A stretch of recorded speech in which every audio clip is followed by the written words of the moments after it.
सुनीता ने प्रेमी को फोन मिलाया और बोली, सुनो मेरे पापा मेरी शादी करने के पीछे पड़े हैं। कल फिर एक लड़का मुझे देखने आ रहा है। अगर रिश्ता हो गया तो क्या होगा। राजेश बोला, तू अपने पापा को मेरे बारे में बता क्यों नहीं देती।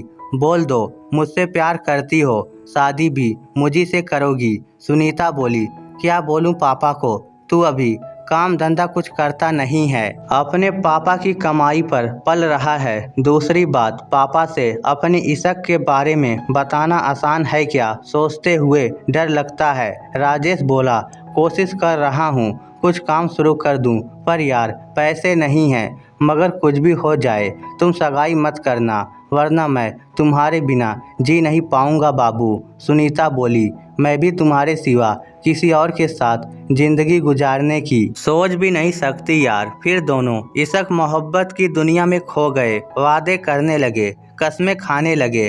अगले दिन लड़का अपने पूरे परिवार के साथ सुनीता को देखने आया। वह सुंदर थी, मासूम थी, 5 फीट हाइट, गेहुआ रंग और खाने पीने का ख्याल रखती थी। जिम जाती थी, इसलिए फिजिकल फिट भी थी। लड़के को देखते ही सुनीता पसंद आ गई। लड़का भी सुंदर था, अपने पिता का इकलौता बेटा था, बिजनेस में पिता का हाथ बटा रहा था। खाते पीते घर के लोग थे, उनका लिविंग स्टैंडर्ड सुनीता के परिवार से ऊंचा ही था। लड़का बोला, मुझे सुनीता पसंद है। सुनीता के पिता ने कहा, हमें कुछ दिनों का समय दो, हम आपको जल्दी ही सूचित कर देंगे। लड़के वाले चले गए। तब सुनीता के पिता ने सुनीता को अपने पास बुलाया और पूछा, तुम्हें राजू पसंद आया या नहीं। सुनीता गर्दन झुकाकर चुपचाप खड़ी रही। पिता अनुभवी थे, उन्हें शक था कि बेटी कहीं और चक्कर चलाए बैठी है, इसलिए बोले, देखो बेटा, मॉडर्न टाइम है, आजकल के बच्चे भी एडवांस हो गए हैं। सुनीता के पिता आगे बोले, इसलिए मैं तुम्हारे साथ कोई जोर जबरदस्ती नहीं करना चाहता। अगर तुम्हारी पसंद कोई और है तो वह भी मुझे बता दो। मैं तुम्हारा पिता हूँ, कोई दुश्मन नहीं हूँ, तुम्हारा भला ही सोचूंगा। मेरी यही इच्छा है, तुम हमेशा खुश रहो। पिता की इन बातों से सुनीता का हौसला बढ़ गया। वह डरते डरते बोली, एक लड़का है पापा जिससे मैं प्यार करती हूँ। पापा बोले, कितना पढ़ा लिखा है। वह बोली, ग्रेजुएट है। पिता ने पूछा, काम धंधा। वह बोली, अभी बेरोजगार है, काम की तलाश कर रहा है। पिता ने आगे पूछा, जात बिरादरी। सुनीता ने बताया, हमारी ही बिरादरी का है। पिता ने कहा, ठीक है, तू मुझे उसका एड्रेस दे, मैं अपने स्तर पर पता लगाऊंगा। फिर सुनीता ने अपने पिता को राजेश का पता दे दिया और राजेश को भी बता दिया कि अब पापा तुम्हारी जांच पड़ताल करेंगे, सावधान रहना। सुनीता के पिता ने जो जानकारी राजेश के बारे में जुटाई वह ये थी कि वह गरीब घर से बिलोंग करता था। उसका लिविंग स्टैंडर्ड सुनीता के लिविंग स्टैंडर्ड से जरा भी मैच नहीं करता था। राजेश के पिता एक प्राइवेट कंपनी में 10,000 रुपये महीने की नौकरी करते थे। उनकी 4 संतानें थी, 2 बेटे और 2 बेटियां, चारों अभी कुंवारे थे। राजेश सबसे बड़ा था, उसने 3 साल पहले ग्रेजुएशन कर लिया था, फिर भी कोई काम धंधा नहीं ढूंढ पाया था। वह पढ़ाई में भी गोबर था, किसी भी कक्षा में उसके 50% अंक नहीं थे। दिन भर यार दोस्तों के साथ मटर गश्ती करता रहता था। उनका घर शहर के बैकवर्ड इलाके में था, घर खुद का नहीं था। 3,000 रुपये महीने का किराया देकर वह लोग उस घर में रह रहे थे। सारी जानकारी जुटाने के बाद सुनीता के पिता सोच में पड़ गए। सुनीता के पिता जानते थे ऐसे घर में उनकी बेटी जरा भी एडजस्ट नहीं कर पाएगी। सुनीता खुद भी पढ़ाई में फिसड्डी थी, ऐसे में उसके भी नौकरी करने के चांस ना के बराबर थे। फिर सुनीता के पिता ने कुछ सोचकर अपना गुप्त काम शुरू कर दिया। उन्होंने सुनीता की पॉकेट मनी जो 200 रुपये प्रतिदिन थी एकदम से बंद कर दी। सुनीता ने पैसे मांगे तो उन्होंने कहा कि अभी धंधे में घाटा चल रहा है, इसलिए कुछ दिन बिना पॉकेट मनी के एडजस्ट कर ले। सुनीता भी पॉकेट मनी ना मिलने से झुंझुलाई हुई थी कि घर के राशन में भी कटौती शुरू हो गई।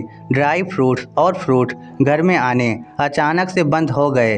तरह तरह की हरी सब्जियों की जगह घर में आलू की सब्जी और दाल बनने लगी। सुनीता की स्कूटी में पेट्रोल न डलवाए जाने के कारण सुनीता को ऑटो में सफ़र करना पड़ रहा था।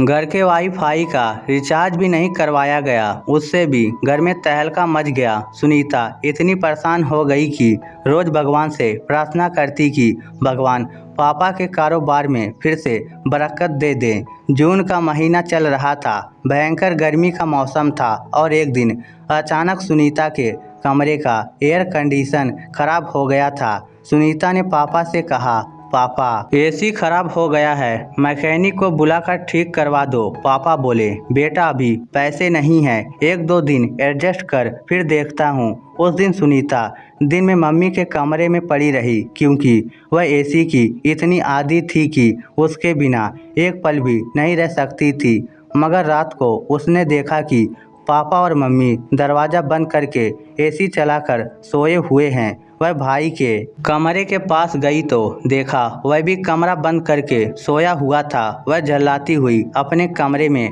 पंखा चलाकर सोने की कोशिश करने लगी, मगर नींद नहीं आ रही थी। उसने प्रेमी राजेश को फ़ोन मिला लिया और उसे अपने दुख सुनाने लगी। गर्मी के कारण पसीना आ रहा था। वह बाहर बालकनी में जाकर राजेश से बात करने लगी। रात के 12 बजने वाले थे। राजेश को नींद नहीं आ रही थी, मगर सुनीता कह रही थी आज वह उससे पूरी रात बात करेगी। मगर आलसी राजेश उसका साथ नहीं दे सका और फ़ोन स्विच ऑफ करके सो गया। सुनीता को राजेश पर बहुत गुस्सा आया। उसे सब पर गुस्सा आ रहा था। अंत में वह रात के 1 बजे पापा के कमरे का दरवाज़ा पीटने लगी। पापा मम्मी दोनों जाग गए।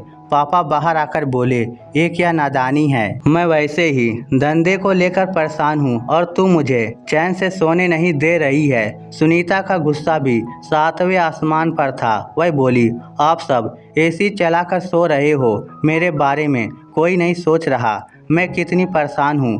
पापा जब भी घर की कोई एसी खराब होती है तब हम एक दूसरे के कमरे में सोकर एडजस्ट करते हैं, फिर आज क्या हो गया, आप मेरे साथ ऐसा क्यों कर रहे हैं? घर का वाईफाई बंद है, मेरे फ़ोन में नेट का रिचार्ज भी नहीं है, मैं पंखे के नीचे रात कैसे काटूं? मुझे उधर सोफे पर सो जाने दीजिए प्लीज़, बहुत जोर की नींद आ रही है पापा।